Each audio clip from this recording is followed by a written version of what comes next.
What is up, super friends? It's been a minute. How the hell are ya? What have you guys been doing these last few weeks? Just enjoying your time, your vacation in the utopia of Twitter? Because that's certainly not what I was doing. I took a little bit of a break, in case you didn't notice. But we're back. SuperFlex Super Friday Nights is back.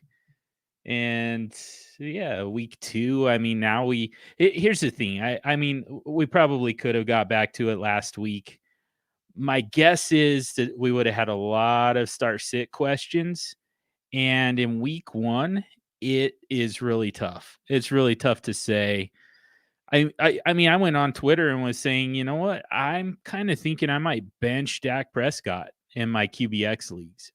And I did it. I mean, I actually did it. And my QBX rosters, it worked out. It was fine because I had some guys in great matchups. I would have loved to have Dak Prescott's points. But, you know, that's the whole thing with QBX. You know, like kind of in the worst case scenario, you just don't get it all the way right. You still do fine. You know, you still have kind of a higher floor than anybody else. But you know, I still missed out on Dak Prescott. I got, you know, trying to think of some of the guys, you know, who'd you start over him? Yeah, I'm trying to remember some of the names. Kirk Cousins, maybe. So, you know, I still got a decent score out of Kirk Cousins. It wasn't what Dak Prescott gave me, but you know, it was still good. So that was the voice of Captain Redbeard, by the way, back doing production for us, helping move things along. And man, it's good to be back with you guys. Yeah, I was just saying, you know, week 1, it's just such a crapshoot. Like we're kind of looking at matchups, or you know, we're looking at projections. We're like, we go back to all the way back to 2020, the end of 2020, and say, oh, this was a great defense. That was my whole process, by the way. I looked at Dak Prescott going up against a defense that just made Pat Mahomes, rendered him completely useless in the Super Bowl. Like the last time that we saw an NFL game, you know, not counting preseason, it was the Tampa Bay Bucks just annihilating Pat Mahomes and shutting down that Kansas City Chiefs offense. And I was like, I mean, nothing's really changed, right? It's the same defense essentially. Just now they've got a little bit more experience. They're, you know, including, you know, being battle tested against Pat Mahomes in the freaking Super Bowl. So, you know, it just felt pretty obvious to me that this would be continuation of that. And I was like, you know, I love Dak Prescott. He's not Pat Mahomes. So if Pat Mahomes can't throw on this defense, what the hell is Dak Prescott going to do? But 2021 is a whole new season. And Dak Prescott actually had a very nice game against that Bucs defense. So yeah, it's really hard to really think about the start sits in week 1. But week 2 now, here we are, and we've got some information. We've seen these defenses. You know, we've got our PFF grades on everybody offensively. We know, you know, we know what these offenses are trying to do. We know what the defenses are capable of stopping. So, you know, I think it's a little bit easier to start playing matchups as of week 2. Week 1, you basically just kind of, I hate to say this, but I hate the term start your studs, but that's kind of what you do in week 1. You know, there's not a whole lot to think about. I mean, if you had Saquon Barkley, you were like, all right, you know, tough matchup. And, you know, coming off that injury, maybe I bench him for the week for somebody like Damian Harris. You know, that's the type of move you could have made. But even then, was there really a whole lot of thought that went into it? Probably not. So yeah, it makes it a lot easier once we get that first week under our belts and we can actually start, employing our processes and making some decisions, some start-sit decisions. So we can do that tonight. Got some rankings that I can go over with you. But we can still talk trades. We can talk waiver wires. We can't really talk about why I was gone. I got my slap on the wrist for that one. So yeah, we'll just leave that be. But Larry Monkey's in the house, rock and roll. He's coming to Denver in later on this month. Actually, just in a couple weeks. For the Broncos and the Jets next weekend, I believe. Come to think of it, I think it's next weekend. Yeah, Broncos Jets. Larry Monkey is a Jets fan, and he's going to travel all the way to Denver, Colorado, to watch this, to watch that show. But he also gets to grab a beer with SuperFlexDude, so that'll be cool. I'm looking forward to that. That's going to be awesome. Yeah, back to our normal format. Ask me anything. We'll talk about it. You can ask, start sits. We can and look at rankings, trades, waivers, strategy, process, whatever. So we don't have any comments in the chat yet, but I want to throw you a softball, get you started here. So when you're looking at benching somebody that has the ability of Dak Prescott, and you're taking into consideration the Tampa Bay defense and what they did to Mahomes in the past, where do you bring in the offensive line strength in that? Because the Tampa defense is strong with the front seven. Yeah. Kansas City's weakness was the offensive line, not against the DBs. And Dallas, just even without Zach Martin, showed that they have an O-line that can give Dak enough time to do something. Yeah. So where do you bring in the offensive line prowess in here? I'll be honest with you, man, and that's a great question.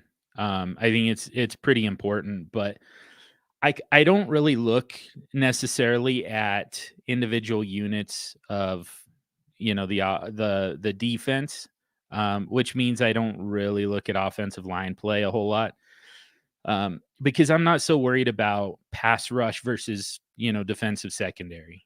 To me, it's just about, I look at, how good is this team relative to the rest of the league? It's stopping quarterbacks from scoring fantasy points. It's stopping wide receivers from scoring fantasy points. That's really kind of how I look at it.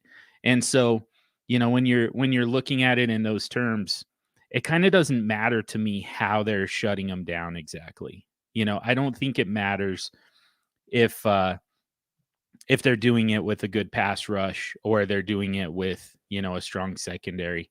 That part doesn't matter to me too much. All that really matters to me is, are they preventing us from getting fantasy points somehow? If so, I'm gonna, reasonably try to avoid that matchup, essentially. So, Mike Washington, this might be the first one we've ever gotten from Facebook.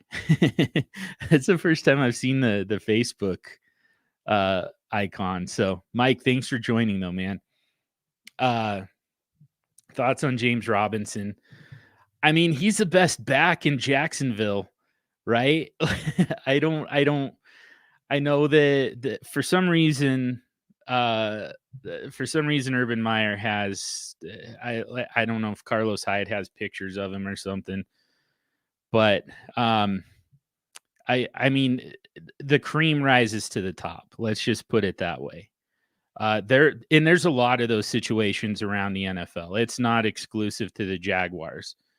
We're going to see a lot of these running backs start to take over their respective roles.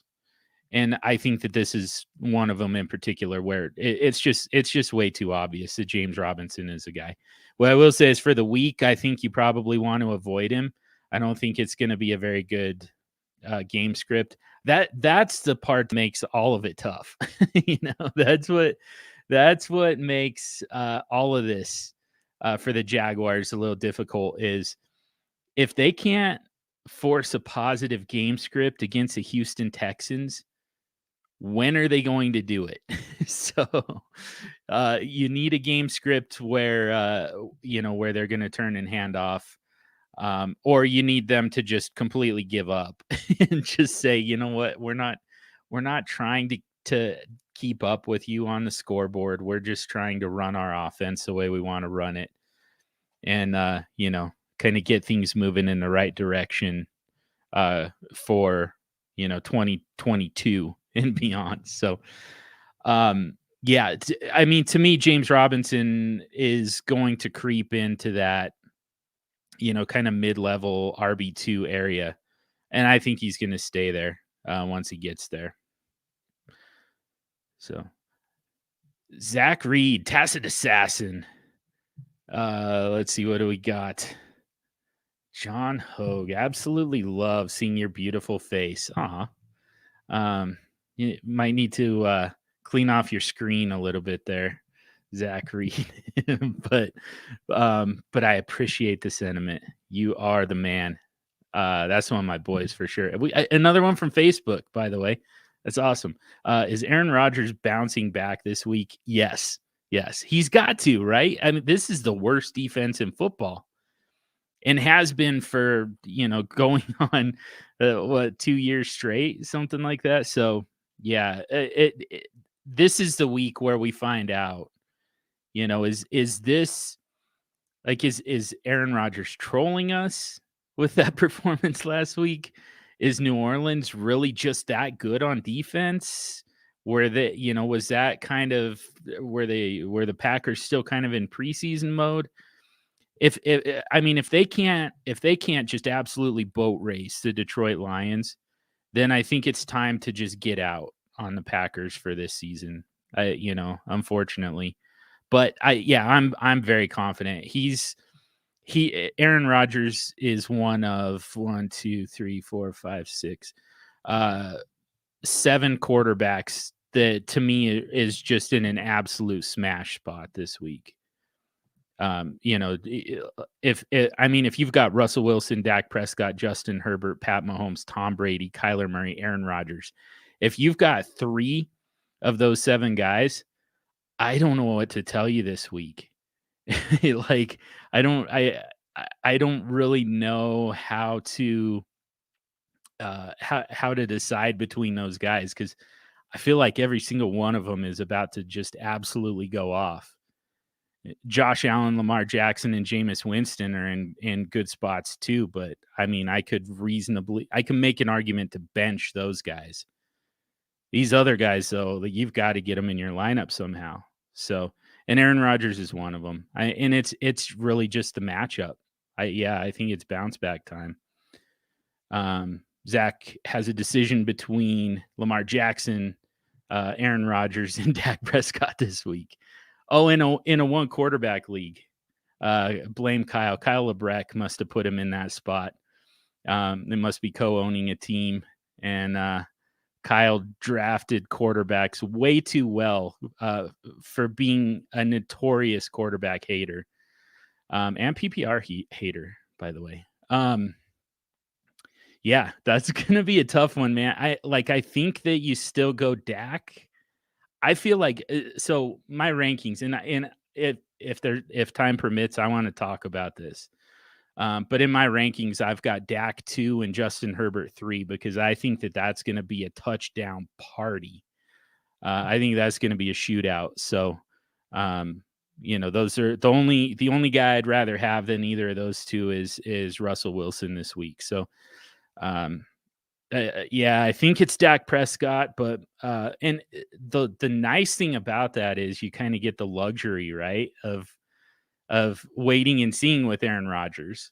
You don't have to just, hope for the best with him in that 1 quarterback league. You get to see, like, is he still capable of pouring it on against a defense as bad as the Lions? So yeah, we actually get to test this a little bit and go with Dak Prescott for the moment.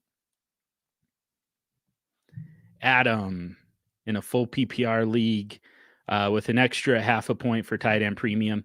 Pick 2, Nyheim Hines, Elijah Mitchell, James Robinson, Brian Edwards, Rondale Moore, and Jonnu Smith.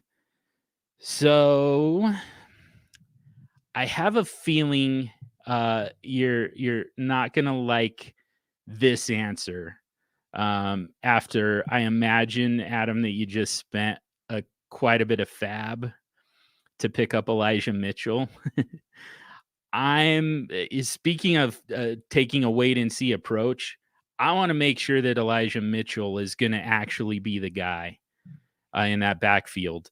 And I mean, that's still a relative term, right? For the San Francisco 49ers, being the guy means maybe 51% of the workload on a weekly basis. So, but I want to make sure that it's him before I start rubber stamping him. And so, I'm honestly keeping him on the bench this week.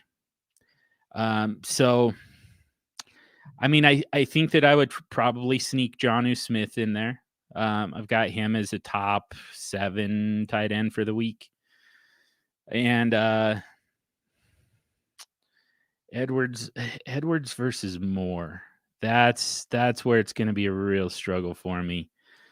And it looks like I have Brian Edwards ranked slightly ahead of Rondale Moore. So yeah, let's go with Edwards. But here's the thing though. And let me just kind of back up and just kind of preface things a little bit when we start talking about start sits. A big part of my process when it comes to that, when it comes to filling out a lineup, is most platforms, maybe all platforms, give you a projection for your projected score, your opponent's projected score. Right. So, I mean, if you're playing in an all play type of league, roto style, whatever you want to call it, everyone versus everyone. If you're doing that, things change a little bit. But when we're heads up and we're just trying to win this week, it's not about, running up the score necessarily. We're fine with a 1-point win because a win's a win. I'll win all 17 games by 1 point, have the lowest scoring differential in the league, but I still ran the table. I'm fine with that. So I start with those projections. And so for any start sit questions, do me a favor and go look at those projections and let me know. Are you the favorite or are you the underdog? Because that's going to make a pretty big difference with how we make these decisions. Because the thing about it is, if you're favored to win this matchup, I think that I would probably go Nyheim Hines and Brian Edwards because I think that both of those guys have a very safe workload. I think they're going to hit their numbers and help you get to that projection that has you, trying to win the game. You're really just trying to hold court, right? If you're favored to win, you're really just trying to, you want everyone to hit those numbers, and you more times than not, you pull off the win. If you're the underdog, now the burden's on you to find some upside. Because if you just get guys who are going to safely hit those projections, I mean, it's not going to be enough. You're going to fall short. So, if we're chasing points, or maybe if you went up against, Terry McLaurin or JD McKissick, somebody started JD McKissick for some reason, so 10-point underdog. Cool. All right. Yeah. We'll talk about that then. If somebody had started JD McKissick against you last night, now you're chasing points, right? So now we want guys who are a little bit more boom bust, guys with some upside, which to me, Rondale Moore is big time boom bust. I think, there's not going to be a lot of volume guaranteed to him. We know they're going to manufacture touches, but how many is he necessarily going to get? But every time he touches the ball, you've got a chance at that splash play that's going to help him get well beyond his projections and help you close that gap. So that's going to be a big part of it is, are you the underdog or are you the favorite? So in Adam's case, 10-point underdog. So let's get Rondale Moore in there because, again, he's going to be pretty boom bust. His projections are going to be very conservative, and his upside is well beyond those projections. So he's got the best chance to kind of help you close that gap. And maybe I'll take it back. Maybe you do go Elijah Mitchell there. I think so. I think he's the upside play. I think that the combination of there you go. I still really want to take a wait and see approach with Elijah Mitchell, but I think that the combination of Elijah Mitchell and Rondale Moore gives you a ton of upside well beyond that 10-point projected loss. So I think that those guys, in the best case scenario, those guys more than cover that 10-point gap. So that's kind of what we're gonna shoot for, is that upside, and I think those two guys give that to you. With that shift, I'm gonna help you transition into this one because Mike from Facebook has asked if Mitchell keeps the lead spot, or does Sermon start working into that touch load? Yeah, man, that's the $1 million question this week, I think, and it's so tough. I mean, just working off of probabilities, most likely scenario is it's Elijah Mitchell. Not only was he active last week where Trey Sermon wasn't, but he looked great in that opportunity. So we don't know for sure why Trey Sermon was inactive and Elijah Mitchell and Jermichael Hasty were both active. If it's a special teams thing, if that's the concern is that Trey Sermon doesn't play special teams, well, do you really need both of those guys? Do you really need both of your break the glass running backs playing special teams? You really want those guys covering, kick returns? I don't think so. So I don't necessarily buy that that's what's going on. I still think that Trey Sermon is a better back, but I just acknowledge that there's got to be a reason that Trey Sermon just was a healthy scratch and Elijah Mitchell was the next man up. So just going off of probabilities, I think that we have to just assume that, that it's because Elijah Mitchell is the guy. What's Addison saying here? We know why Trey Sermon was inactive, because it's always been Mitchell over Sermon. Okay, yeah. So Addison called Aaron Jones over Jamal Williams all those years ago, and in fact called Aaron Jones David Johnson East or David Johnson North, one of the two. But and just absolutely nailed it. And so now anytime he finds one of these pet running backs like this, I'm just I really don't want to listen to you, but I know that I have to. I know that I've got to give some credence to this. So yeah, it's entirely possible, man. It's entirely. I don't know why we didn't hear about it. That's the only thing that throws me off, Addy. If that was the case, why didn't we have more beat writers saying Elijah Mitchell's out playing Trey Sermon in camp? Why weren't we hearing that? So, but I don't know. I think that we just have to say the most likely scenario here is it's Elijah Mitchell. I would still, if you have the opportunity to take a wait and see approach, I would do it. And I know that you had to spend a lot of fab to get Elijah Mitchell, and you don't really want to spend that money just to have him sit on your bench. But I'm just saying, all I'm proposing is 1 week. Give it 1 week. Let's make sure when Trey Sermon's active, let's make sure that Elijah Mitchell is still the guy carrying the load. So, and then from there, once we get that confirmation, then he becomes a must start the rest of the season. AJ, glad you guys are back. Thanks, man. Yeah, it was. I got to DM a little bit with AJ. That was awesome. But yeah, always good to have you here, my friend.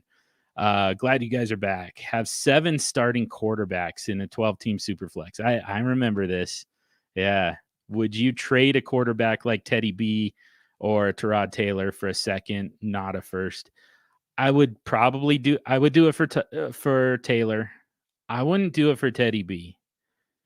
I still kind of think that at some point we're going to see Drew Lock, but for the foreseeable future, I mean, Teddy has a pretty safe job. So to me, I think that you have to, I think that you put first round value on Teddy. The other thing I would say, I mean, you can definitely trade Taylor for a second. Keeping in mind that, we really kind of have to project those future second round picks to be later ones. It's really hard to say, that pick is likely going to be early. People make that mistake all the time. People fall into that trap. So, I would be very careful about that. And so, that if now all of a sudden we're talking about like a mid-late second round pick, and you think about what players are typically available in that range, and as far as quarterbacks went, it was Kellen Mond, it was Kyle Trask, it was Davis Mills. Those were kind of the guys that you were getting in that range of the second round. So, just to kind of give you the frame of reference of, if you were to use that pick to replace that quarterback that you're giving up, you're kind of, it would be like you're trying to replace Teddy Bridgewater with Kyle Trask, so that's why I say, to me, I don't think the value's there. But Taylor, I think that would be fine. What I would really do though with those, when you've got 7 quarterbacks, try and trade those studs, try and tier down. We've talked about that in the past, but tier down from your top guy, go drop down a tier or two, and take that return, take advantage of the power that those quarterbacks give you in trade value.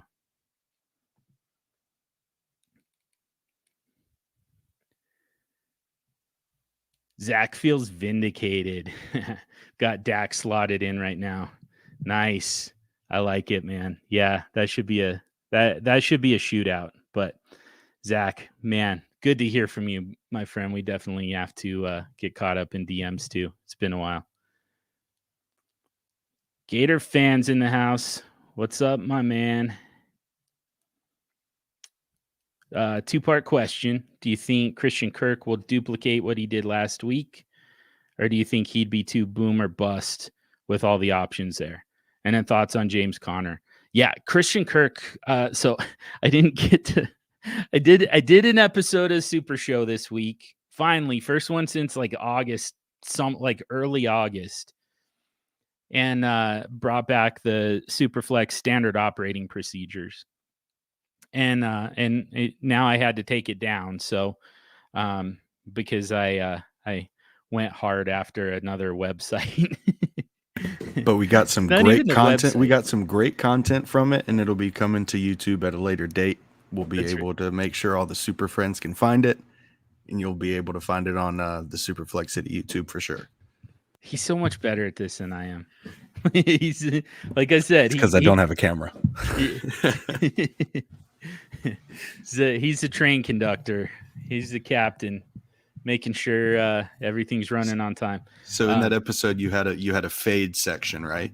Yeah, exactly. Yeah. So one of the new standard operating procedures, or the new standard operating procedure is fades. Where people are, running to waivers to pick up a certain player. And I talked about Pharaoh Brown with his unsustainable, catch rate, touchdown rate. But Christian Kirk was one of them. I mean, two touchdowns is going to be extremely hard to do for any Arizona Cardinals wide receiver when there's so many of them there, and they're all threats to score from anywhere on the field. Not to mention the fact that you've got James Conner, kind of James Conner. I'll get to him in a second. You've got Chase Edmonds, and Kyler Murray can run. So like there's just way too many different ways that this team can score for Christian Kirk to just kind of monopolize that every single week or ever again for that matter. So I think that you're going to see a lot more of that volume going towards Rondale Moore. I think that you're going to see, DeAndre Hopkins probably gets more of that, more of the touchdowns funneled towards him. I just can't imagine a scenario where Christian Kirk has another 2-touchdown game, if I'm going to be honest. And if he does, we're not going to see it coming. That's the big problem. That's how boom bust he is we're not going to know when to start him. And so that's why not only was I fading him, like if he was on waivers, I was just like, let everybody else spend their money on that. Because I don't play in any leagues where I get week 1 points in week 2. I just let everybody else spend their fab to get Christian Kirk based on what he just did in week 1, even though it's not going to happen again, not likely to happen again anytime soon. But, I would certainly be looking to sell Christian Kirk right at the moment. And I don't know if you guys are familiar with Fantasy Football Weekly, Paul Charchian, Matt Harrison, Brian Johnson, and Scott Fish. I'll do that show. They have a concept that they call sabotage drop, which is basically it's primary for shallower redraft leagues. It's really difficult to do it in a dynasty league, especially a deep one. But basically the idea is, you drop a player like Christian Kirk. Christian Kirk is a great sabotage drop. You drop him and make somebody else go to waivers, drop a usable player so that they can pick up Christian Kirk. And now they've got Christian Kirk on their roster when he already got his 2-touchdown game. That's not going to happen again, So now they're starting him. They're taking points out of their lineup by putting Christian Kirk in. And they dropped a player that now you can pick up because it's going to be somebody who's more startable. So I feel like I really just trashed Christian Kirk right there. But like that again, just talking about probabilities, to me, the probability of Christian Kirk getting another 2-touchdown game is, slim to none going forward. So, and again, even if he does it, you're not going to see it coming, So, James Conner, though, I mean, Chase Edmonds is just the better back. James Conner does some stuff that is really useful in that offense. He's a good fit for that offense. But as long as Chase Edmonds is healthy, James Conner is really just kind of bench depth for us. But I mean, I will say, especially, dynastyleaguefootball.com here hosting this for us. So we're talking primarily dynasty, which usually means deeper benches. I mean, James Conner should absolutely be rostered. And I think, you're just kind of hanging on to him and waiting, because if Chase Edmonds were to go down, and it feels like if Chase Edmonds got hurt, James Conner's already been hurt for weeks. But if for whatever reason Chase Edmonds is hurt and James Conner's perfectly healthy, all of a sudden, you've got a guy with top 12 type upside. So, it's worth hanging on to him. He's one of those guys you just hang on and wait and see. And he could definitely be kind of a second or third wave type of guy for anyone who's familiar with, what we've talked about in the past, the SuperFlex flywheel and the running back wave attack. He could absolutely be that guy. So he's a hold for me with without much of a path to starting right at the moment, to getting into my lineup right at the moment, but certainly has that within his range of outcomes. Robert Hunt asks, are we starting Robbie Anderson or are we starting Elijah Moore? I've got Robbie Anderson, just because, and it is tough because it's not a great matchup. But I Elijah Moore, back to what we were just saying about Christian Kirk. Elijah Moore, just as a rookie wide receiver in a not great offense just yet, they're getting there. They're working on it. But at the moment, it's not a particularly good offense.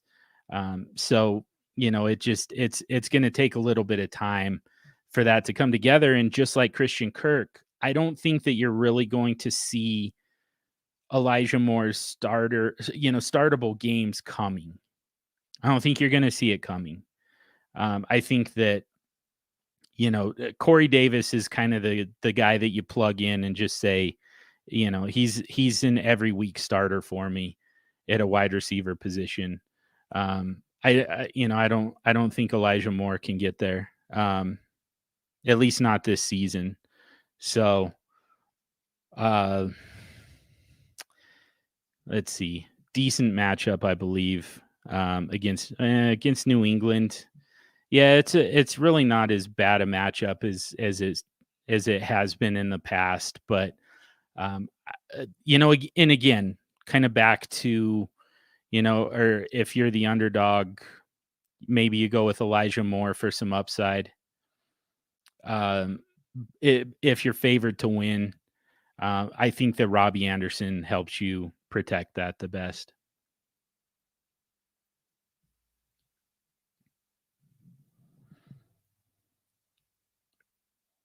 Let's see.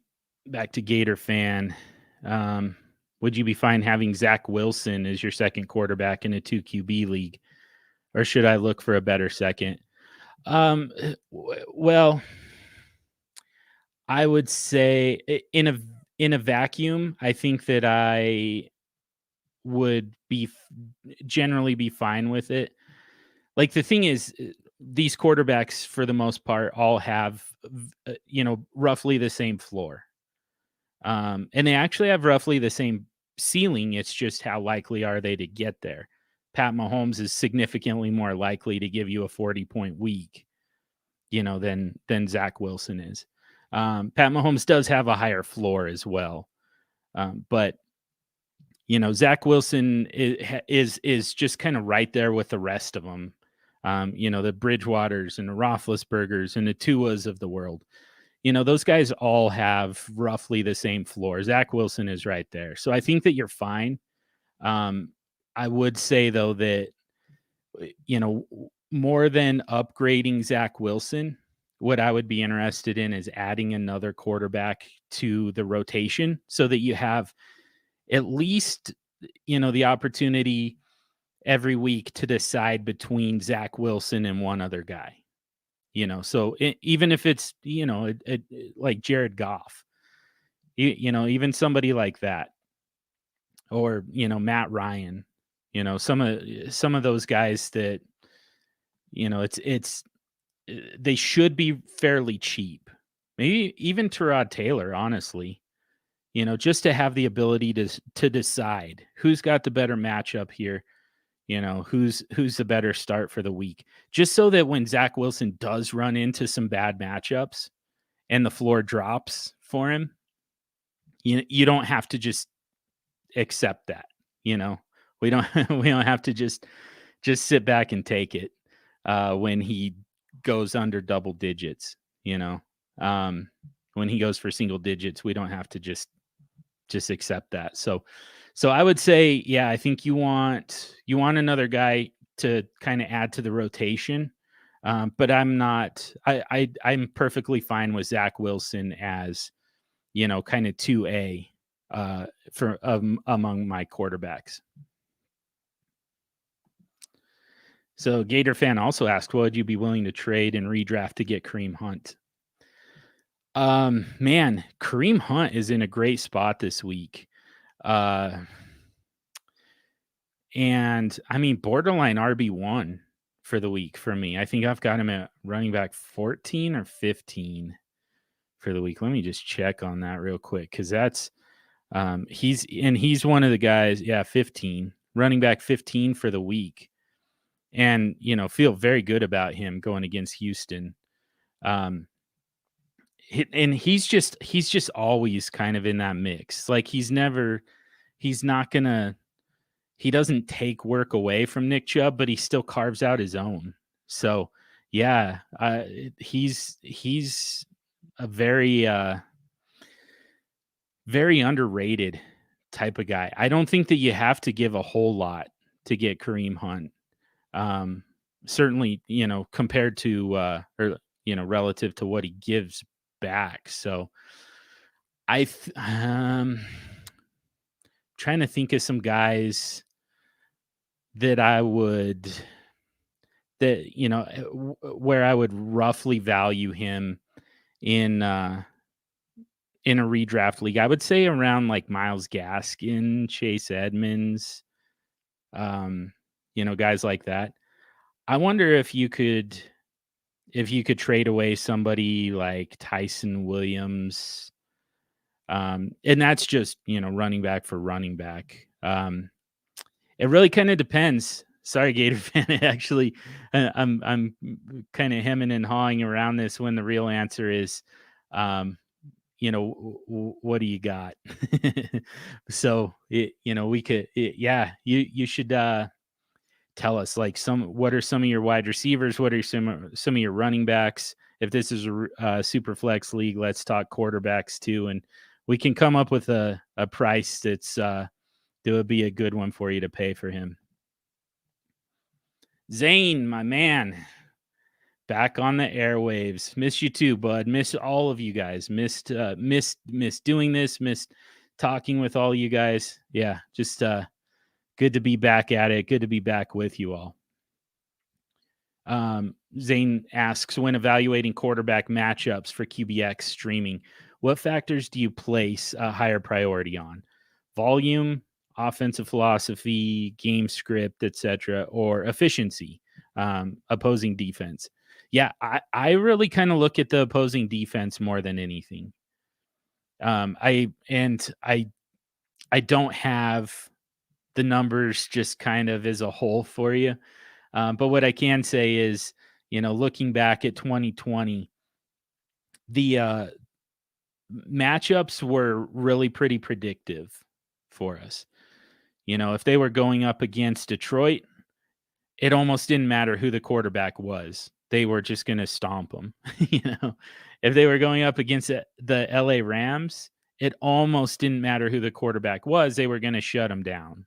So, so I look at that primarily. The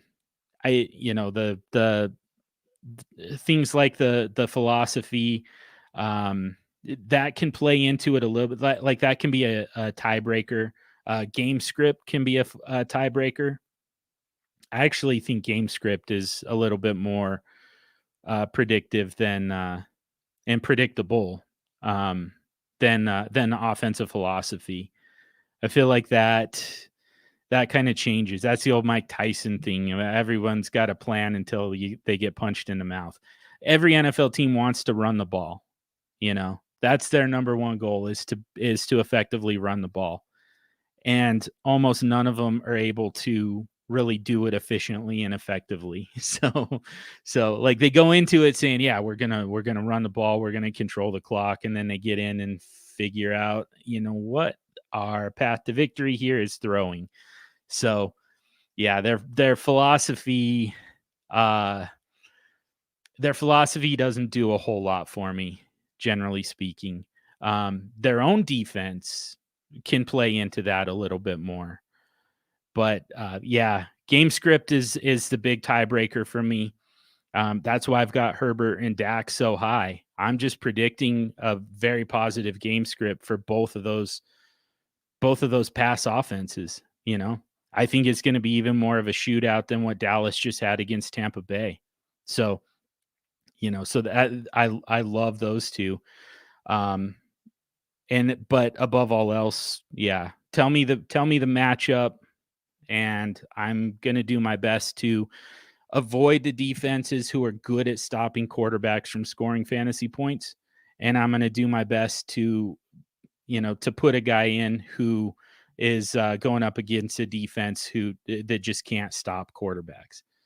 So, that's where Aaron Rodgers is ranked so high for me, even with, the concern after last week. I'm still just like, man, he's going against Detroit. This is just that's one of those situations that you just want to get a piece of.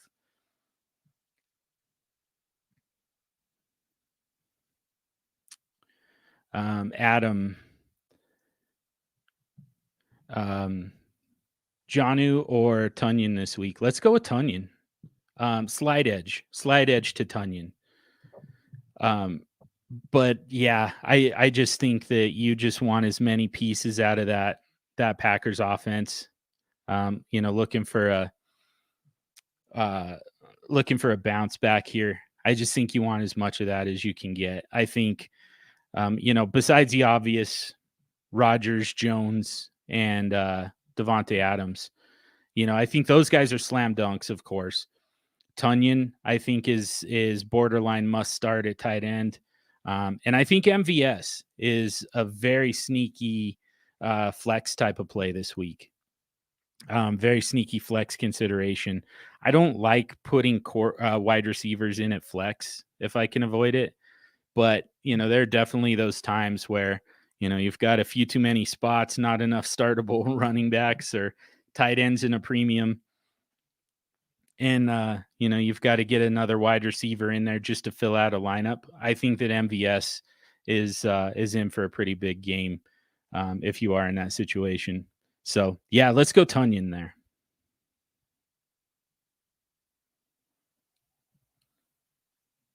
Back to Zane. What are your thoughts on the rookie quarterbacks after week 1? And what do you think Justin Fields' ETA is? Thoughts on the rookie quarterbacks? Man, all of a sudden Trevor Lawrence looks like he's in the worst shape of the 3 who are currently starting, it's just kind of a bad system, bad organization at the moment. And now, I mean, for this week in particular, he's got a pretty bad matchup on top of it. So, but yeah, I mean, Mac Jones looked, there were certainly some moments where he looked like a rookie. But he looks poised. He looks polished. Zach Wilson looks like everything we thought he was going to be. The live arm, the arm talent, mixed in with some mobility, and above all else, not afraid to use it. Not afraid to use those superpowers that he's got, which is really what you want. We've seen way too many guys come into this league with that same type of athleticism and the same type of arm talent, but for some reason they're afraid to throw the ball down the field because they don't want to make a mistake. Zach Wilson's not afraid to make a mistake. So, I've loved Zach Wilson from the beginning, and he's just he's not fazed by, now that the lights are brighter and everybody's a little bit bigger and a little bit faster, it doesn't faze him. So yeah, I'm still pretty excited about him. And we've talked in the past on this show about, it feels a little bit like there's got to be somebody here who isn't going to hit, but who's it going to be? Just because historically, you when you get this many quarterbacks coming in a rookie class, historically, at least 2 of them just don't work. And, so we've been kind of on the lookout for that. Who's it going to be? Who's not going to fit? Who's going to end up busting out? And it just feels like, man, this might be the exception to the rule. This might be the one where, where everybody ends up being a star out of that group. Trevor Lawrence has the toughest road ahead of him. But they need to get everything they need to fix everything around him. It's nothing to do with him. And as far as Justin Fields, man, I think you might see him this week. I know that we kind of talked about a few weeks ago. We talked about the idea that, you've got, you still have Cleveland coming up next week with that great pass rush. So that'd be a good one. I think it was it AJ McMahon who was talking about that. You just, you leave Andy Dalton in against those massive pass rushes. And then, once you get past that part of your schedule, now you make the move to Justin Fields. So let Andy Dalton be the one to get his ass kicked. And then you go to Justin Fields. But the thing is, I mean, Cincinnati, this is a very winnable game for the Bears. And I think that if Andy Dalton is not able to keep up with Joe Burrow, I think you're going to see Justin Fields. I would not be surprised one bit. And that's why I've got those guys ranked 31 and 32. And that's, I believe, I don't think I took out Taylor Heineke and Daniel Jones yet. So out of those rankings. So yeah, Dalton and Fields are both guys that I just want nothing to do with this week, because I don't know, what percentage of the game each one of them will play, even though it's a defense you can definitely move the ball against.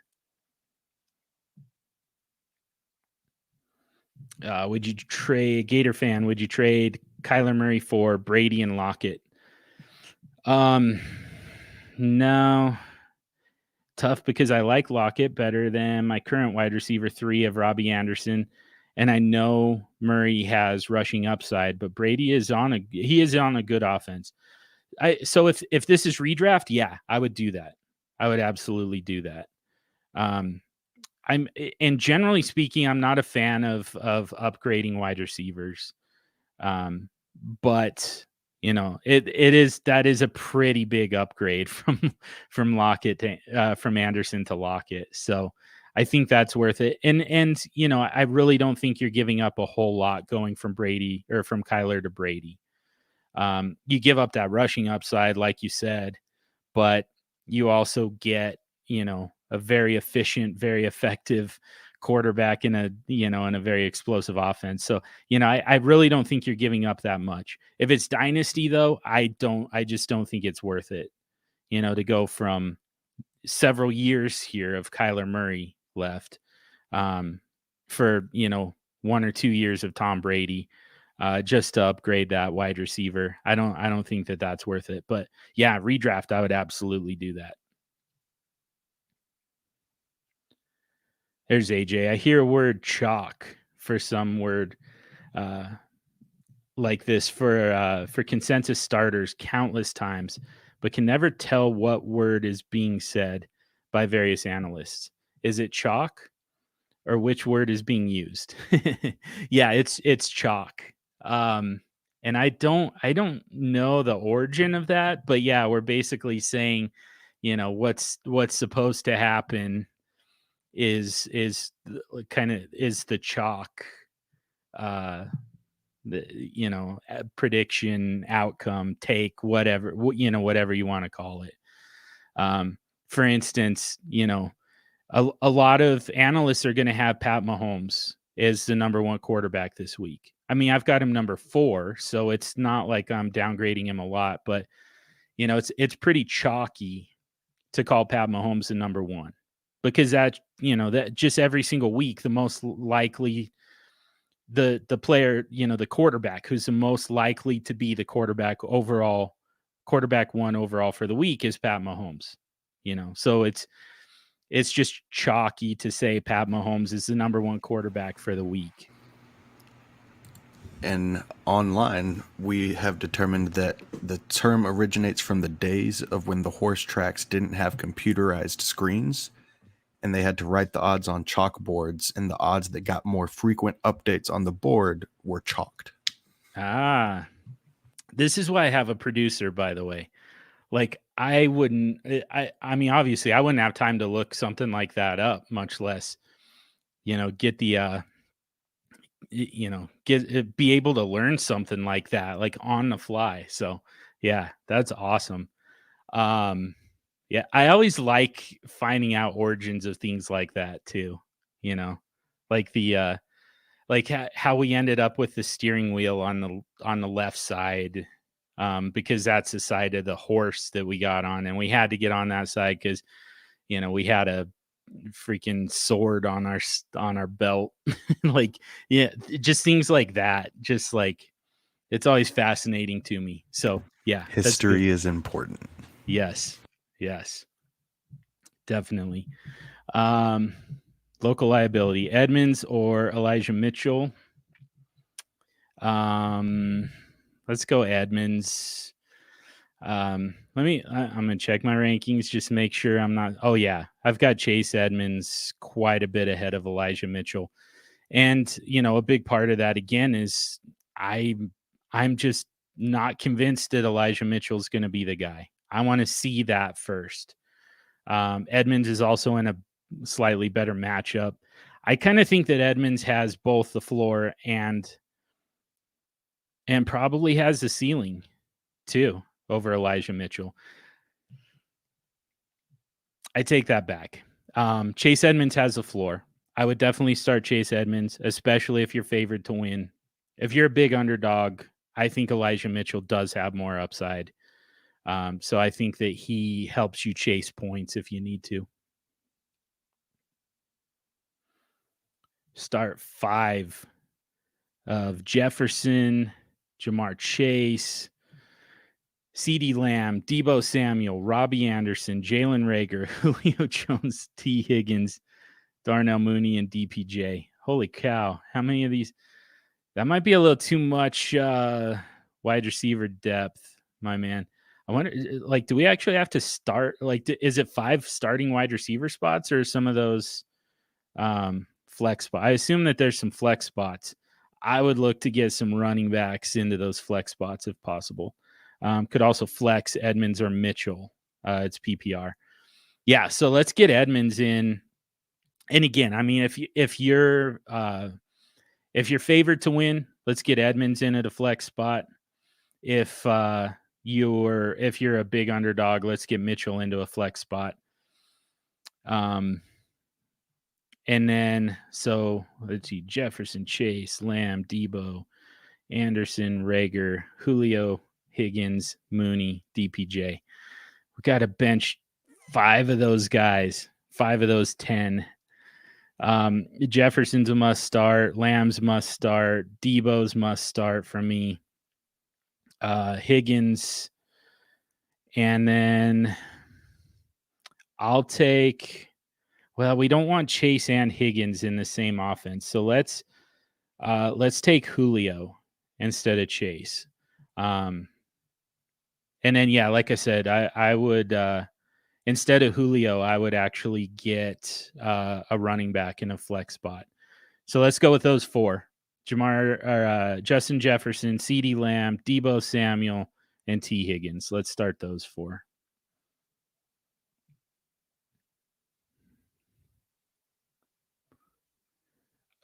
Gator Fan 15. My running backs in the league are with Hunt are Jonathan Taylor, Chris Carson, CEH, Naheem Hines, James Conner. Wide receivers are Ridley, Allen Robinson, Robbie Anderson, Mooney, Kirk. I know I have good depth, but Carson, Conner don't stay healthy, and CEH has trouble on the goal line.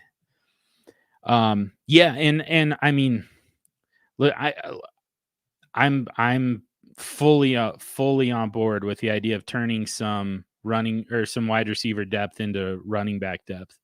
I just feel like you can never have too many running backs. So I'm fully on board with making a move to get James Conner. I wonder if Christian Kirk gets him.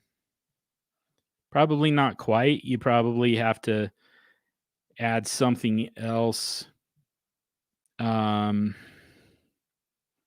Hunt. You're going after Hunt. That's what it was. Okay. Christian Kirk does not get Hunt. So, But does Christian Kirk and James Conner get Hunt? yeah, that's a decent offload that Arizona duo off of some hype. Yeah, I like that. I would take a shot on that. I kind of don't think it's gonna get it. Naheem Hines, actually, it would be another one that you could try, like Christian Kirk and Naheem Hines. Just to kind of break up some of these stacks a little bit. I mean, I don't have a problem with having both Hines and Taylor on the same roster. It's just that you're not going to start either of them at the same time. And so, even though they both have some standalone value. So, I just wonder if Naheem Hines and Christian Kirk off of their week 1 performances, if that gets you there, to Kareem Hunt.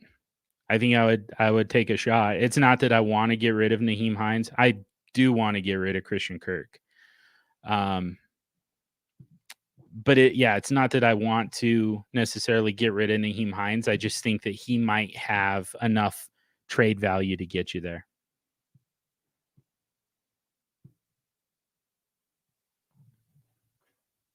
What else do we got? Scott. Rodgers thoughts. He's probably not even here anymore. Just came in, just showed up long enough to throw that in the chat, just as a like drive-by. 5 minutes. It's only been 5 minutes. Yeah, that's what Scott was out to do. Is just get me talking about Aaron Rodgers again. I hope you're still here, Scott, because I'm about to tell you how awesome Aaron Rodgers is. All right, sorry, Captain. What was that? I was about to say, if you wanted to save the Aaron Rodgers, we can go back to local liability. He threw some starting running back information in that start 5 question he was asking. Oh, okay. If you want to revisit that for a second, and then yeah. Here we go. So this is that league where he was starting Jefferson, Chase, Lamb, and them. Yeah. So you got 10 wide receivers, and we basically picked 4 of them. My starting backs are Gibson and Edmonds at this moment. And that's why I'm rolling with so many wide receivers, because league mates know I'm after RBs. Yeah. So, and Gibson put you in a little bit of a hole, I imagine. My running back roster consists of Gibson, Edmonds, Mitchell, Madison, Dillon, Michael Carter, Alex Collins. Yeah, so nobody else there necessarily startable. But yeah, so I mean, I think that I'm guessing Gibson put you in a little bit of a hole. I don't know what your projections are looking like right at the moment, but I know that Gibson didn't hit his. He gave up way too much work to J.D. McKissick. So I think that you're probably chasing points is my guess. Which is where, to me, Elijah Mitchell makes a lot of sense. I think that he's got the upside. Now, it's entirely possible. This is a whole thing with Elijah Mitchell. It's entirely possible Trey Sermon's active and ends up being their workhorse back. That's entirely possible. I'm not going to predict that. I love Trey Sermon, but I'm still not willing to make that prediction. I'm just saying, like, if that were to happen, that's going to kill a lot of people's lineups after they went and spent all that fab on Elijah Mitchell. So, but the thing about it is, in this case, again, Gibson put you in a kind of bad spot, right? So now you're going to be chasing some points. You got to make up for the fact that Gibson fell short of his projections. So, that's where Elijah Mitchell makes sense. He's the proverbial home run swing. If he does what we kind of think he's going to do, which is take over that lead back role, then, he's got the upside to make up for Antonio Gibson, falling short of expectations. If he doesn't, if Trey Sermon ends up being the guy, you miss out on those points from Elijah Mitchell and you lose the week, but you were kind of on course to do that anyways. I don't know of a more delicate way to put that. Like, that's just kind of the process wise, you were already in trouble because of Antonio Gibson. So, if Elijah Mitchell doesn't end up being the lead back, it's not like it was still sound process to go with him and to try and chase down those points. So yeah, let's get Elijah Mitchell into a flex spot. And then, like I said, those 4 wide receivers taking on last year's league champ. Yeah. So you're it was a bad week for Antonio Gibson to give up so much work to JD McKissick, I assume. Yeah. League mates know I'm running back needy. What's a trade idea you think could be thrown together from all the wide receivers I've got? And here's the thing, man, like, to me, you can overpay. Like, you can give up some wide receivers, especially when you've got 10 of them. You can take a little bit of a value loss, like if you were to package 2 wide receivers for 1 running back. Back to Kareem Hunt, I think he's he'd be a good target. I would need that list of wide receivers again, but essentially, if you were to throw together a package where you're giving up, okay, there we go. Jefferson, Jamar Chase, CeeDee Lamb, Deebo Samuel. Deebo Samuel. And honestly, I would go like either Jamar Chase or T. Higgins. I would trade away one of those 2 guys. And again, like, you can take a value loss here. You can even afford to package one of those guys, maybe with Deebo Samuel, because first of all, we want to break up that Bengals tandem. It's never going to make sense for you to put both of those guys in your lineup at the same time because they cap each other's upside. If Jamar Chase catches a touchdown pass, that's an opportunity lost for T. Higgins and vice versa. So every time T. Higgins catches a ball, that's one fewer opportunity. That's one less opportunity for Jamar Chase, and vice versa. So, like, it's really hard to put those guys in the same lineup at the same time. So I would just break that up, especially considering the amount of trade value that you can get out of those guys. So I'm guessing that you're probably going to get more trade value from Jamar Chase, even though I would rather keep Jamar Chase for the long term. I don't think that you're giving up a whole lot of scoring if you trade Jamar Chase and, just roll with T. Higgins. Now T. Higgins just becomes a rubber stamp starter every single week for you. And, there are going to be a lot of weeks where T. Higgins outscores Jamar Chase and vice versa. Like, it's going to be pretty much right down the middle. But they both have, roughly the same floor and roughly the same ceiling. So, even on those weeks where Jamar Chase outscores T. Higgins and you don't have Jamar Chase anymore, it's still not going to be a lot. And you're going to make up for it with this running back that you're trading for.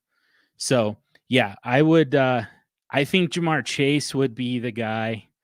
And I get it. It's not a popular move to make. It's not an easy move to make. You used the draft capital to get Jamar Chase. You were really hoping to hang on to him and for the life of this dynasty, just see.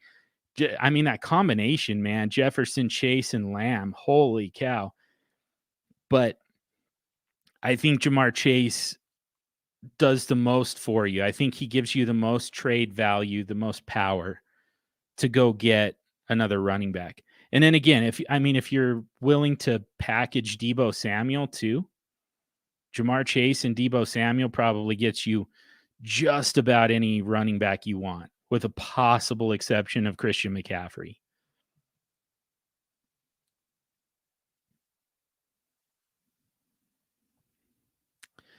Nathaniel Bro, he asked me another question that I'm really hoping to get to about rankings, but yeah, let's see what let's talk immediately about this one. Late to the stream, so maybe you covered this already. How are you going about acquiring Terod and Heineke? Didn't go QBX in a few leagues.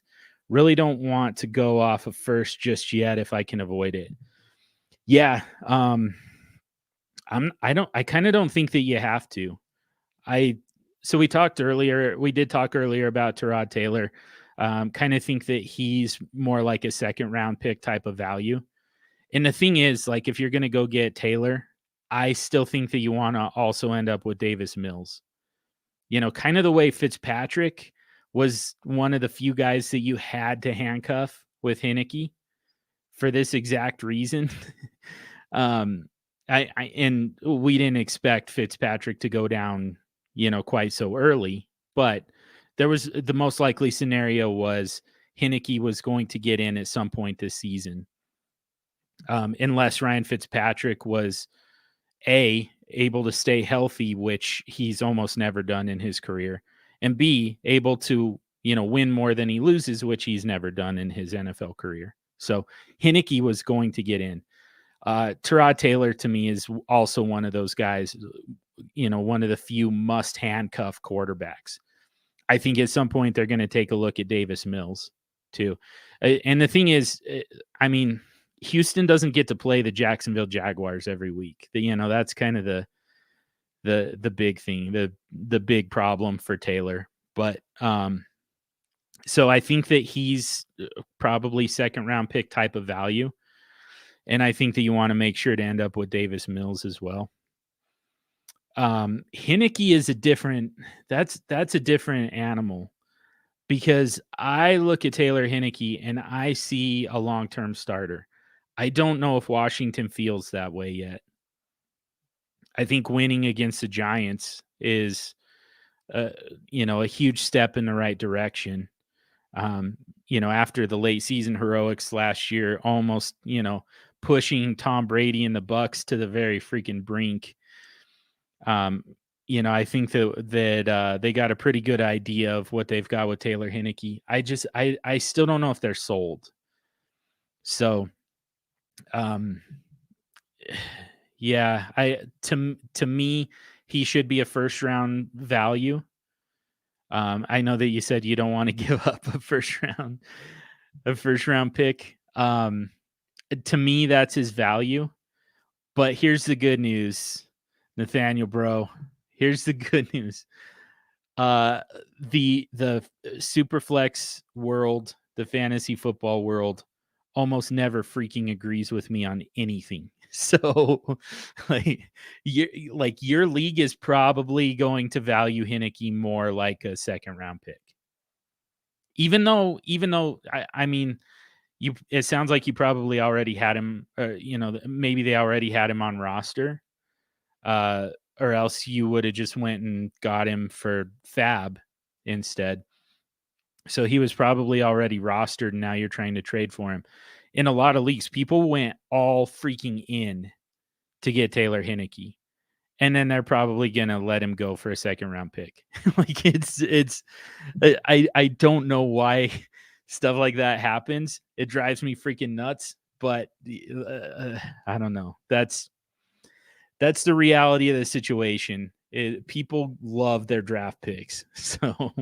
So yeah, I would try it for a second. If you've got 2 seconds, I would try it for that.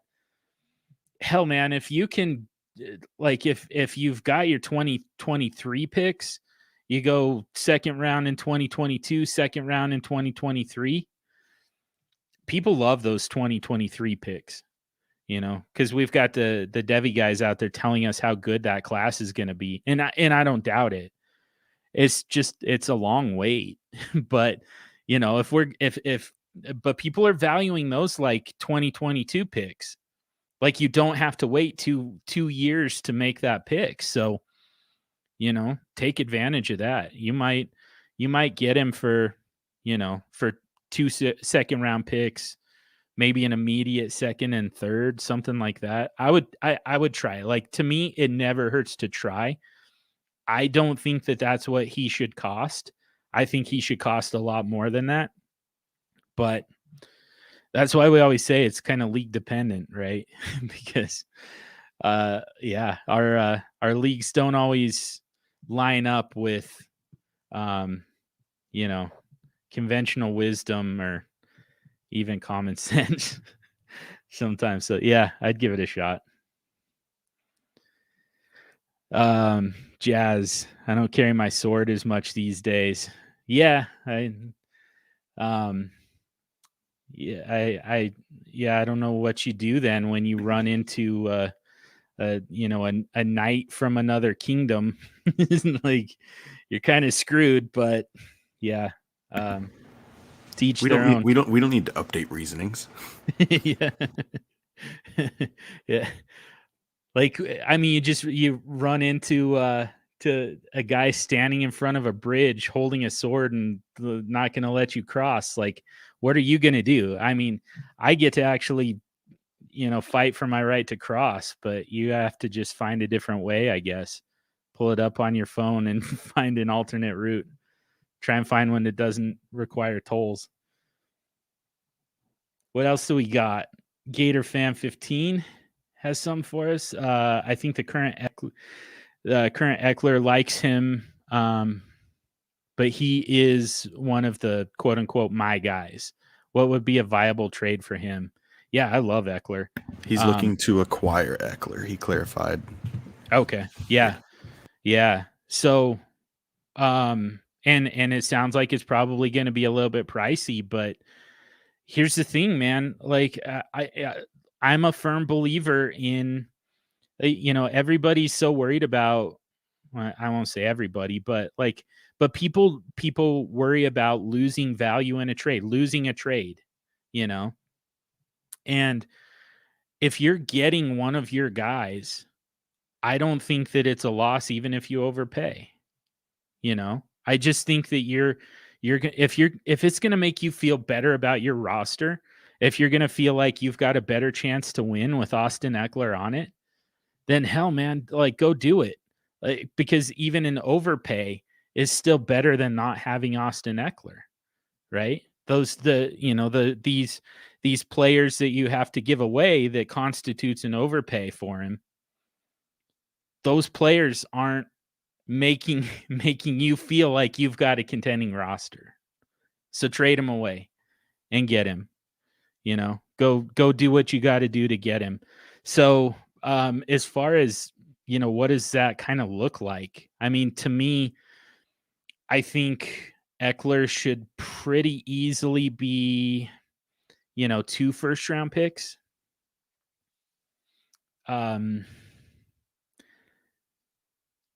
Yeah, I mean, to me, that's kind of his value. The player equivalent to that would be something like, Calvin Ridley straight up, I think. Over here at the DLF Dynasty Trade Analyzer, the recommended equivalent players, we're looking at Chris Godwin, Aaron Jones, Clyde Edwards-Helaire, Jamar Chase, Zeke. All of those guys are valued slightly higher than Eckler. I would trade every single one of those guys straight up for Austin Eckler. I'd happily take that loss because I would just rather have Austin Eckler than any of those guys. I like Aaron Jones. He's close for me to Austin Eckler in my rankings, but man, I'd still rather have Eckler. Zeke, I would do that, and I would smash that. Like, I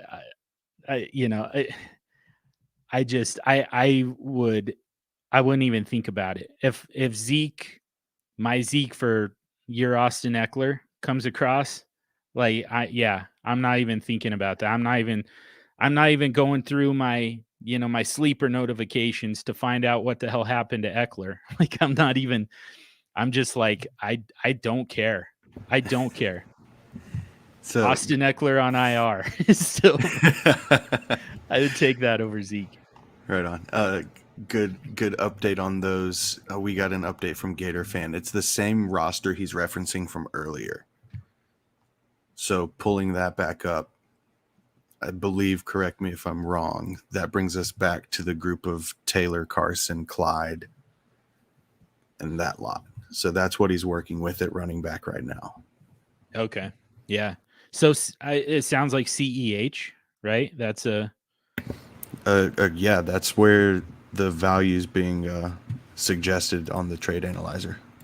So our trade analyzer has CEH ranked ahead of worth more than Austin Eckler. That's nuts, right? That's is it just me, or is that just freaking crazy? He's 4 years younger. Eckler's a little hurt a little more frequently than we'd like to admit. I can see it. Really? I can see it a little bit. The overall rank is Clyde at 38.5 and Eckler's at 47.1. Yeah. So, and I mean, it's not like it's just one guy, behind the scenes just making these decisions. Like, a lot goes into it. There's a lot of inputs.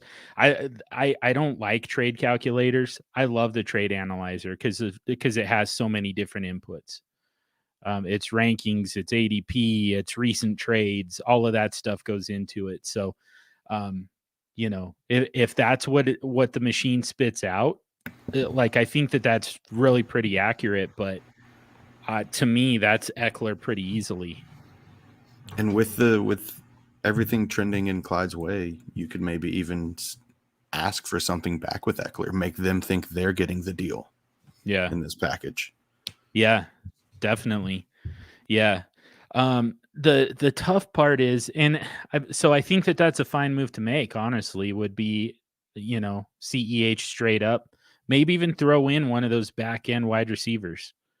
Throw in Christian Kirk again. We're just kind of using Christian Kirk to sweeten deals now. So, like, that 2 touchdown game was actually a present. He gave us a gift because now we can use that as a little extra currency. But you could conceivably do something like that, even though you should be the one getting the plus. You should get Eckler plus for CEH. You can still make that move because, first of all, Christian Kirk he's at max value right now. He's not going to be necessarily startable every single week. And again, we're going to have a really hard time predicting him going forward. So, it gets the deal done. It gets you your guy. To me, you're still winning the trade.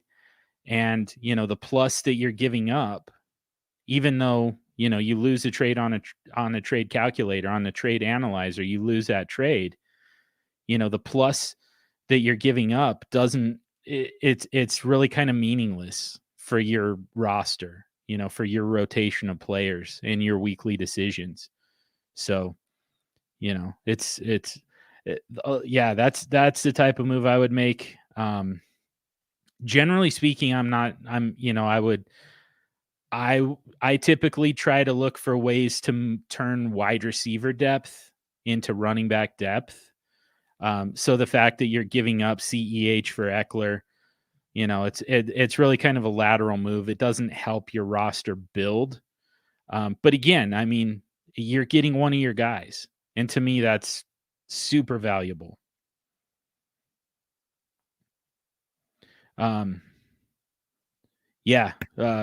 Just comment, because Local Liability also has Terry McLaurin before you get going, and I see you trigger too hard on the amount of wide receiver depth this guy has. I love it. Man. So now we're up to 11 wide receivers on that roster. Yeah. I mean, you've got absolute studs. The problem is so many of those guys, like, when are you going to start them? Deebo Samuel is a must start for most people. And like, there's almost no way for him to sniff your lineup generally, especially like if you had the running back depth to fill the flex spots with running backs. I mean, Debo Samuel just never makes it into your lineup, So, but yeah, to me, McLaurin had a decent game, so he kind of keeps you in it. He had a actually pretty good game, especially when you consider he had to work against James Bradbury. So, to me, I mean, I think that your projections are probably it's just kind of a net zero, basically. Terry McLaurin outplayed his projections. Antonio Gibson underplayed his. So you're basically right where you were going into last night. But you're probably I'm guessing that you're the underdog going up against last year's league champ. I'm guessing that you're still chasing points. So I'm still going for upside. I think that's Elijah Mitchell.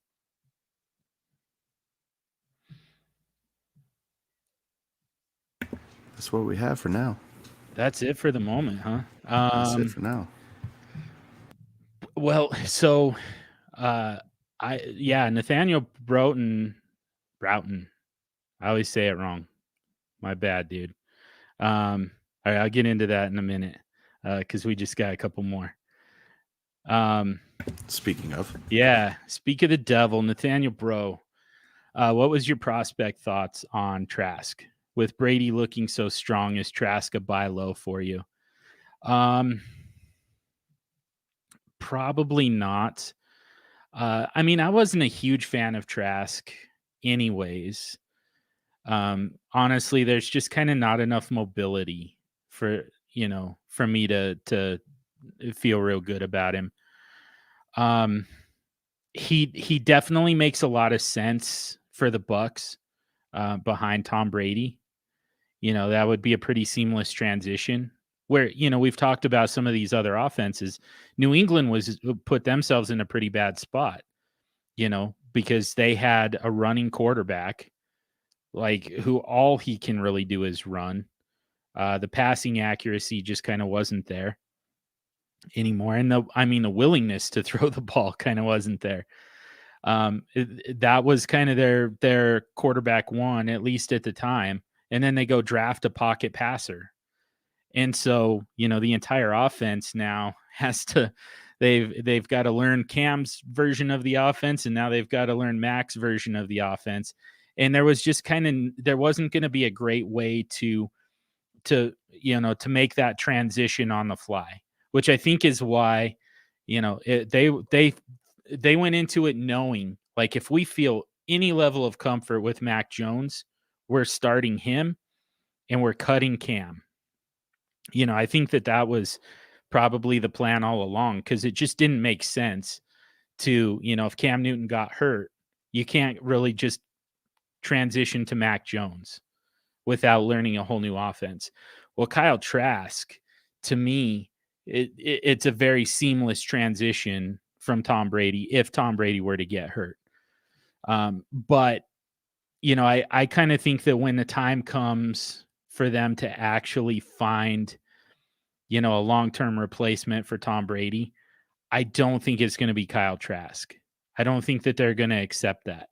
I think that they're going to look for an early draft pick, or they're going to look for, maybe a free agent, something like that. So I don't think that Kyle Trask is really ever going to get a shot to be a long-term starter.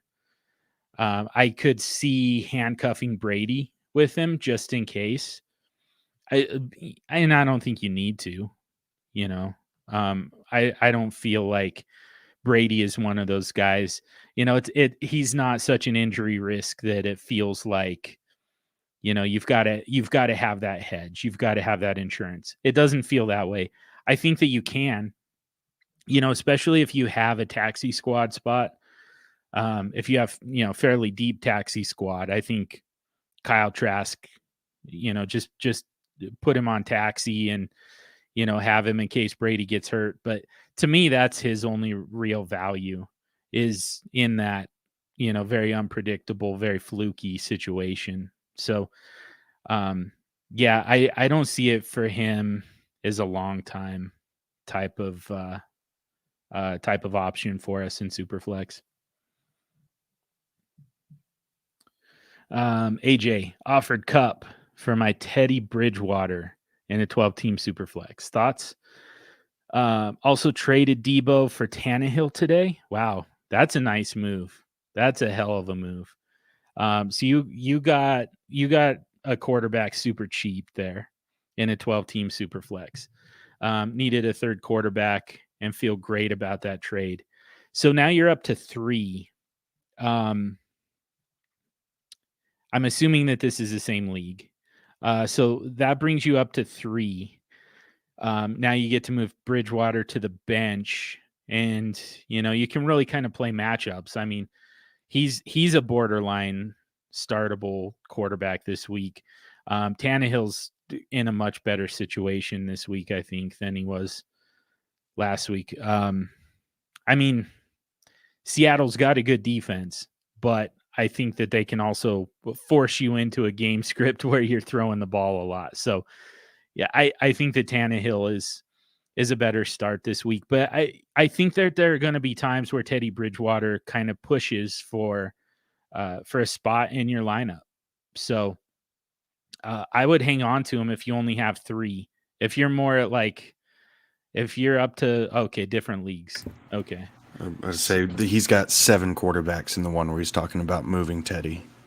Oh, okay. I believe so. Then yeah, so here's the thing. Cooper Kupp would have to be a starter for you at a wide receiver position for that to be worth it to me. Because Teddy Bridgewater, even with 7 quarterbacks, I still think Teddy Bridgewater is part of a rotation. And we've kind of talked about this before too. I mean, that's the whole thing with quarterback extreme, is just to be able to play matchups. And you do that at both quarterback and Superflex every single week. You just clear the slate and you make a decision among those 7 who are the 2 in the best situation here.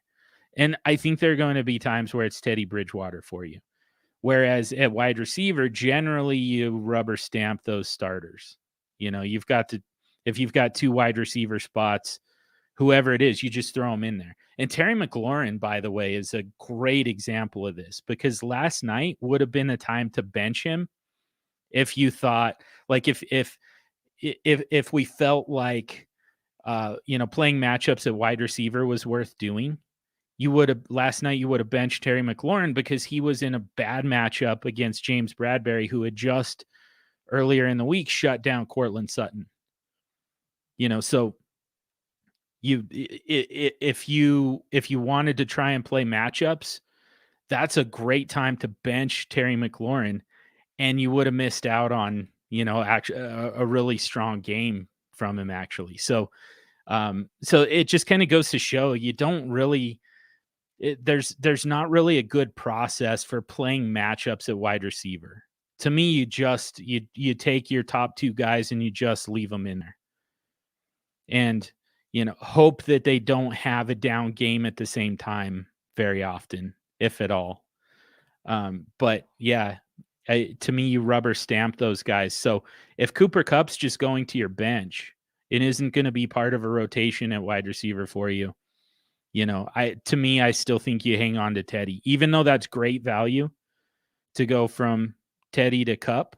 It's well within that, the quarterback extreme or the SuperFlex theorem. It's well within that. I still think Teddy Bridgewater has a clearer path into your lineup, essentially, than Cooper Kupp, unless Cooper Kupp is actually upgrading a starter.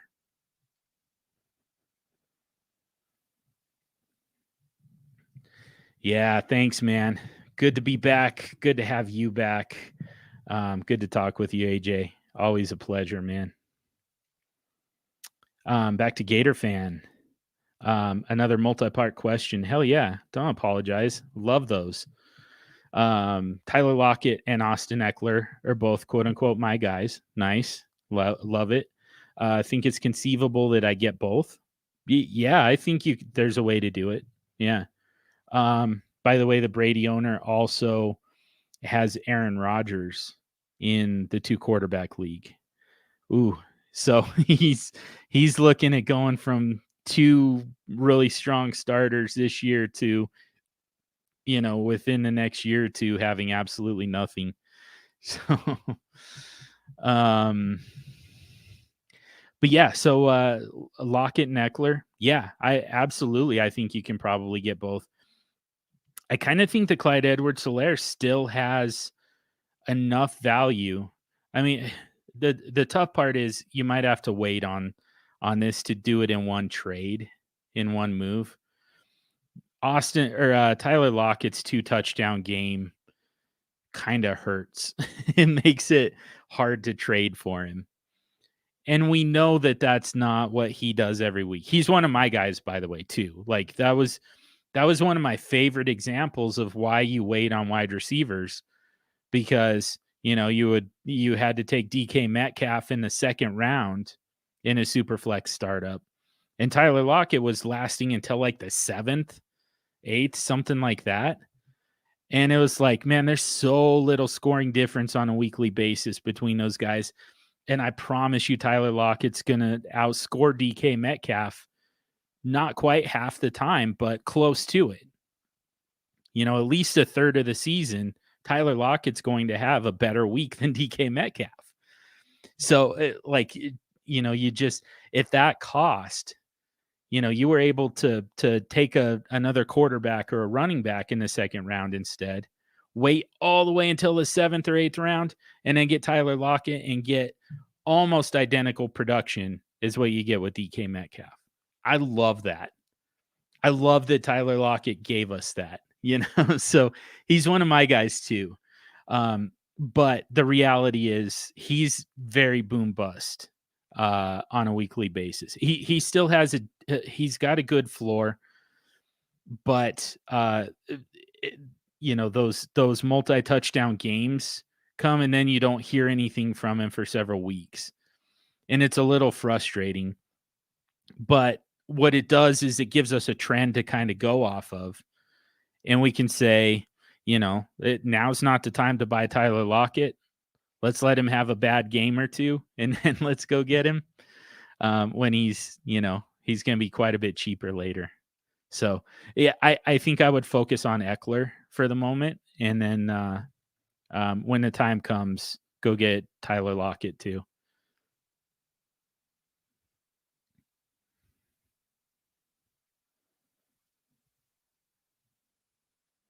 I think we're there.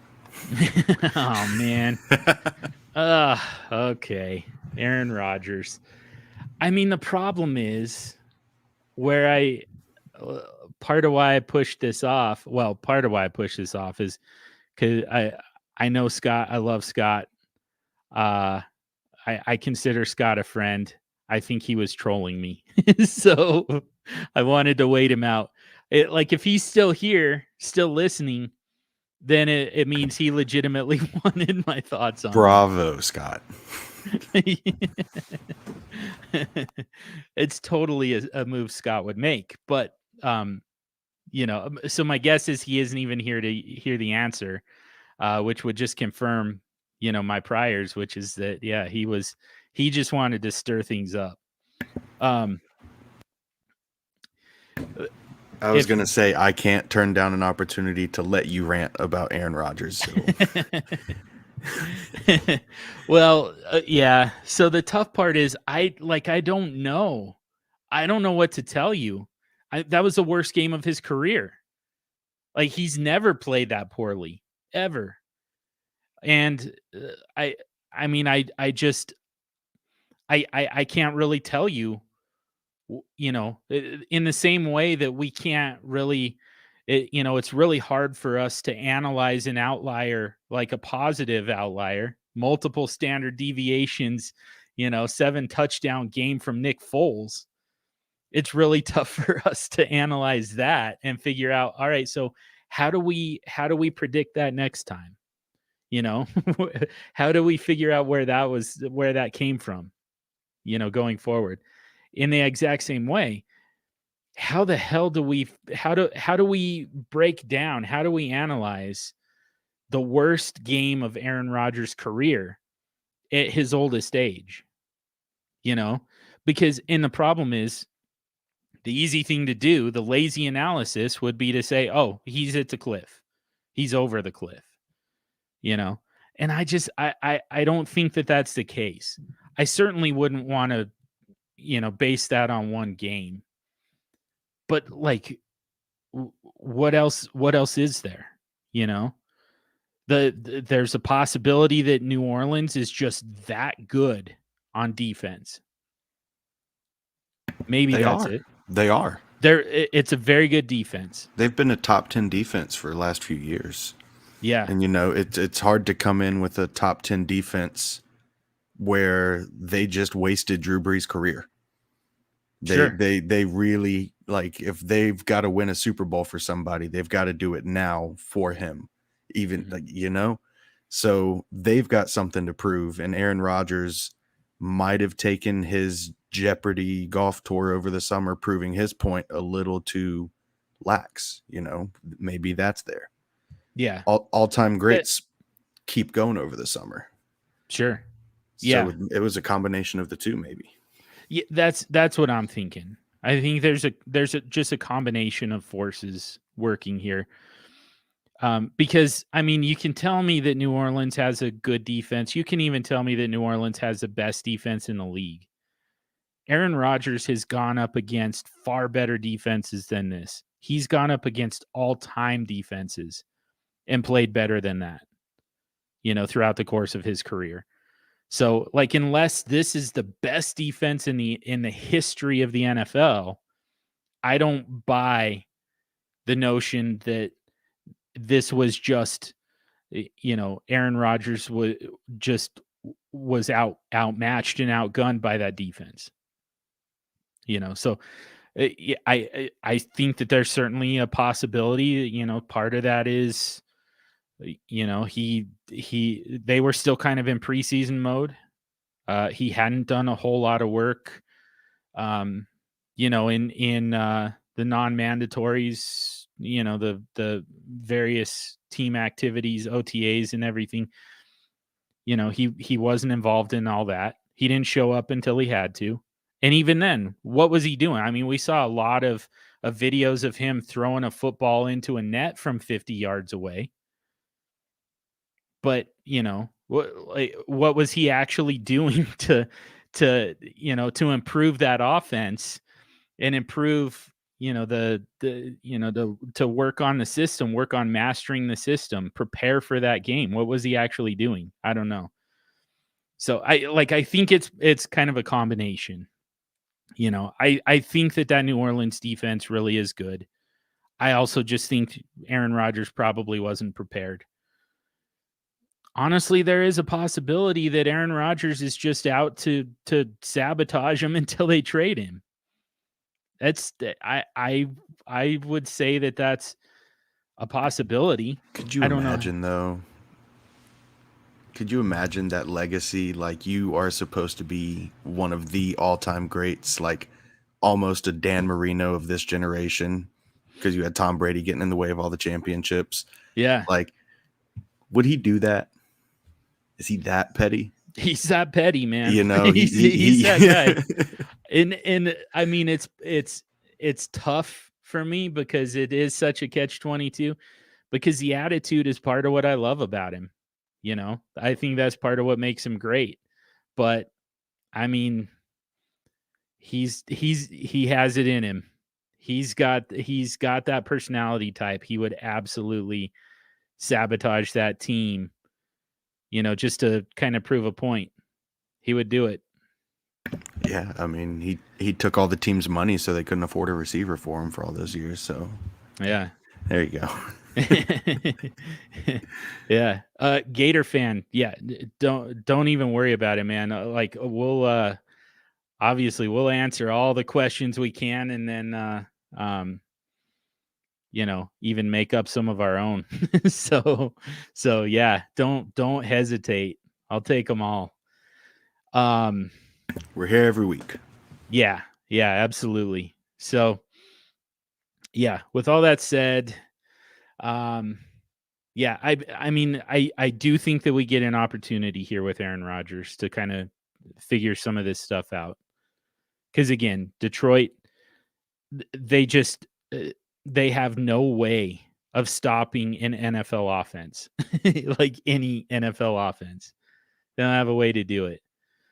So, it's he is gonna have to play. He's gonna have to work harder than he ever has in his life to sabotage this game.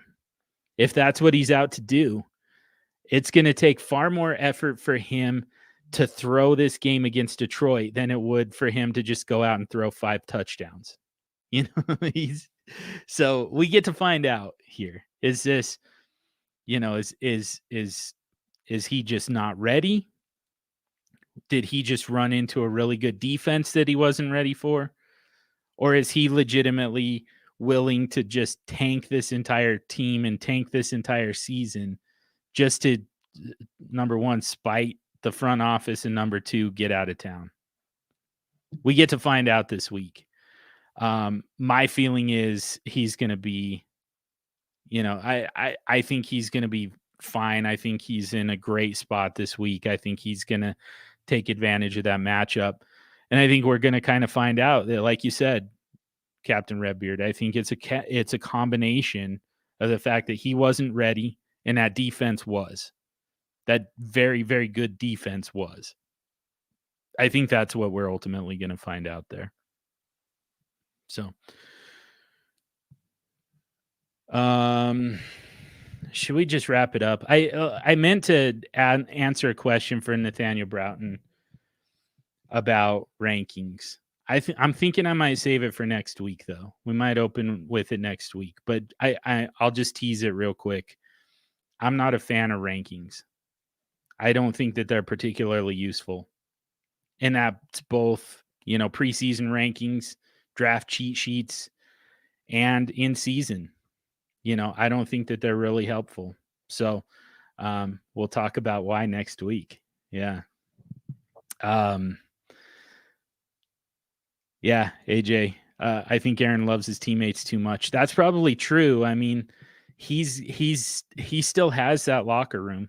So he would jeopardize that if he's legitimately going out and throwing games. That's a very good point. A lot of these guys, once it was Rodgers saying that I want out, I want to be traded, all of a sudden you hear Devontae Adams wants out, Zadarius Smith wants out. Everybody wants out all of a sudden. So yeah, you kind of lose that if you're purposely throwing games that everybody else is out trying to win. So that's a very good point. That's probably not it. So yeah, well, we get to find out this weekend, and I'm excited for it. I'm starting Aaron Rodgers everywhere. I don't have such good options that I'm gonna put him on the bench anywhere. So yeah, I'm excited to see, and I think that we're gonna get a monster from him. So let's wrap it up for the week if that's all the questions.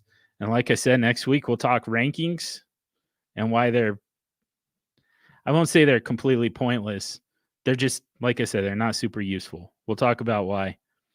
And then, we'll answer all your questions going into week 3, make some trades, talk waivers, whatever you got. Make sure to join us next week. Oh, we got one more, huh? All right, Gator fan. Are you fine having both Mooney and Allen Robinson? I think this is redraft. Yeah. I mean, I'm more okay with it than, Chase and Higgins. Just because, I mean, even if you, if you traded away Allen Robinson, you're probably still not really starting Darnell Mooney. He's almost like a handcuffed Allen Robinson. Like if Allen Robinson were to get hurt, then Mooney probably becomes a starter because he's the number one. He's the alpha in that offense. But otherwise you're probably not putting him in your lineup anyways, where I really don't like stacking, those counterproductive pieces of one offense, is when it just kind of precludes you from starting one of those guys. You know, it's a guy that you would start, except for the fact that you already have his counterpart already in your lineup. And so now you can't, because they have, you know, they kind of have capped upsides. So, I'm fine with that. I mean, if you can make a trade where you're getting fair value for Mooney, I would do that. I'm not trading Allen Robinson, not yet. I want to see Allen Robinson with Justin Fields. I think it's going to be insanity, and I like, in a good way. So I'm looking forward to that. So I would definitely hang on to Allen Robinson. If you can get fair value for Mooney, go for it. But I don't think that you have to. No, I don't think that you have to try and move him. So, yeah. What else? Do we got anything else? We got about 10 minutes here at the most. But if everybody's done, we can try again next week and see what happens too. Plenty to talk about next week. We'll have a lot more. We'll have a lot more information after week 2 as well. So yeah, we'll be able to cover a lot of topics. Oh, you got to drop someone for a defense. Ooh, one of those. I've got a few of those leagues still. Same. Yeah. I mean, I think Mooney is probably droppable. I don't know for sure if he's the end of your bench, but yeah, I think that he's droppable in that type of format for sure. Especially since you have Robinson. Yeah.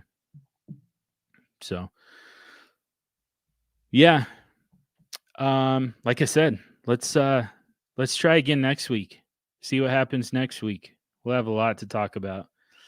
So thank you all for joining. Thank you all for your questions. Man, it's good to be back here with all of you talking fantasy football, talking SuperFlex. Oh, it'd be Mooney, Kirk, or Hines. Yeah, Mooney. Drop Mooney for a defense. Gator fan. Yeah. I mean, you can drop Kirk. He's droppable, but I think that he probably has some trade value right now. So I'd look to flip him too. So definitely want to hang on to Hines. So yeah, let's wrap it up for the week. But man, is it good to be back. Thank you all for joining and for being a part of this. Great conversation. Always, always fun. And yeah, thank you to Captain Redbeard for doing our production. And above all else, thank you guys for joining, and thank you for all your questions. Thank you for your ongoing support. Really means a lot. I can't thank you enough. So you guys are the reason I keep coming back. So thank you. And we got another one from AJ. I missed this, almost missed it.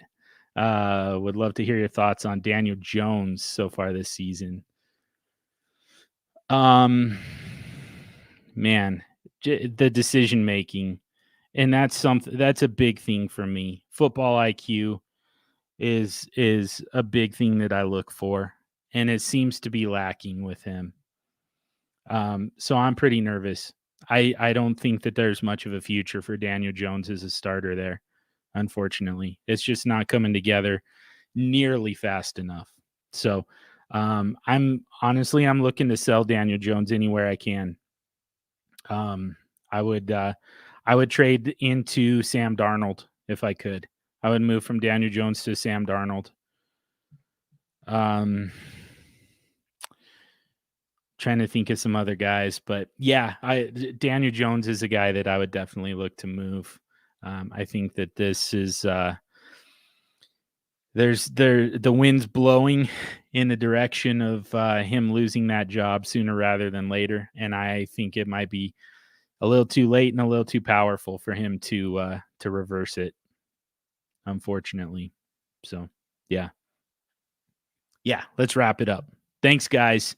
You guys are the best, absolute best. Thank you for joining tonight. And yeah, stay sexy and super flexy.